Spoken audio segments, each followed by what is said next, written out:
All right, we're ready to go. Good challenge this week, going down on the road to Miami. Great defense, a team that I think has a lot of great players. Have played together for a couple of years now. I've been in the scheme for a few years now, and it shows when you watch the tape. So it's a good challenge for us. Going to need a good week of preparation, and go down there and show that we can win on the road. So that's the challenge, and take it one day at a time as we go that way. Take any questions you have. Kirk, you've talked the last couple of weeks about some of the decision-making on those high-low reads. Is that a thing where maybe if you hold the ball a little longer, you can get that corner to declare, or what's the ideal way to handle those? Yeah, I think potentially there's a chance to try to use your eyes, use your pump fake to try to bait a little bit. Did that with Justin on a low cross earlier in the game where, came out, kind of pumped the flat to Adam and then took Justin. So that's certainly an option. Kirk, you obviously were thrown in early in your Washington days. As a quarterback, they're going to go start with a third stringer, Skylar Thompson.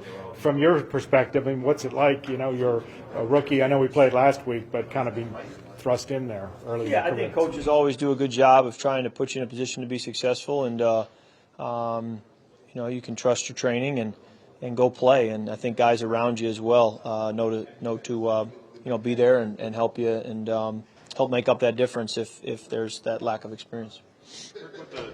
Kevin talked about the situational master screenings quite a bit. What goes into those, and how have those helped you guys kind of handle some of the situational stuff you've come across here?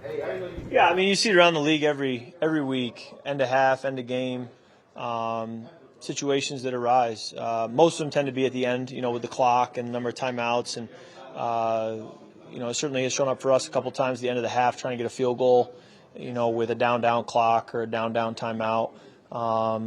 At the end of a game, too, when you're trying to stay in balance, keep the clock running.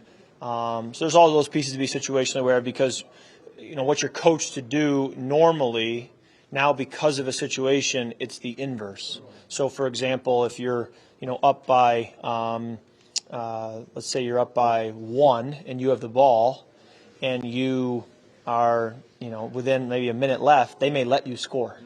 And obviously that goes against your entire instincts to suddenly just stop and go down. But that happens a lot in this league where a team realizes, hey, we're not going to get the ball back if they take a knee, but if we let them score, we will.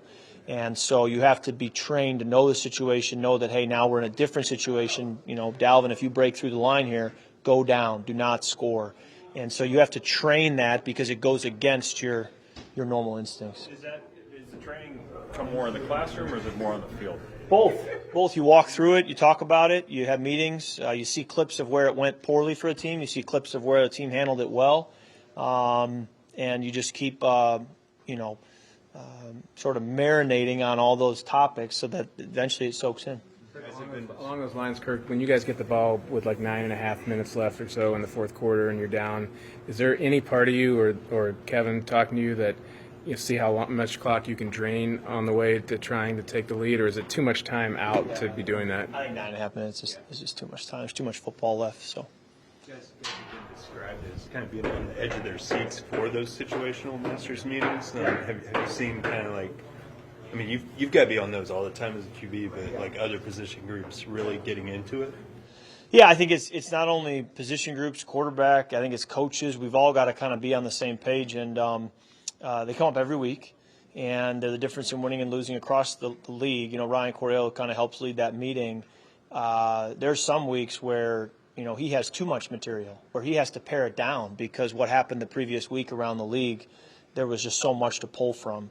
And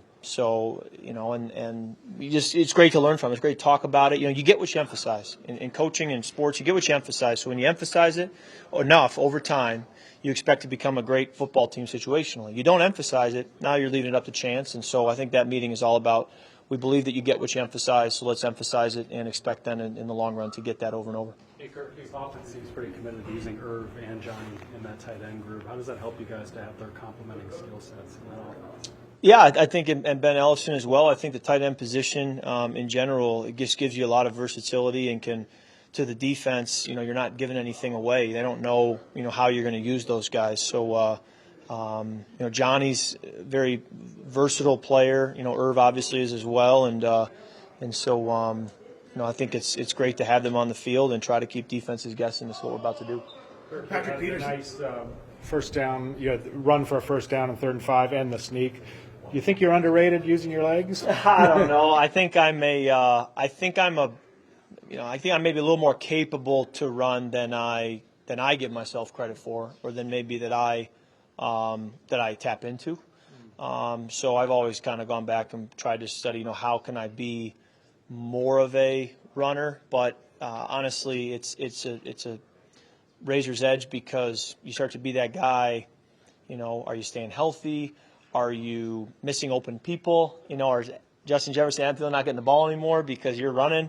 It goes, as long as you're moving the football and effective, I don't think you need to go hunt up those opportunities. But certainly when they present themselves, guys are covered. It's the right covers to do it against.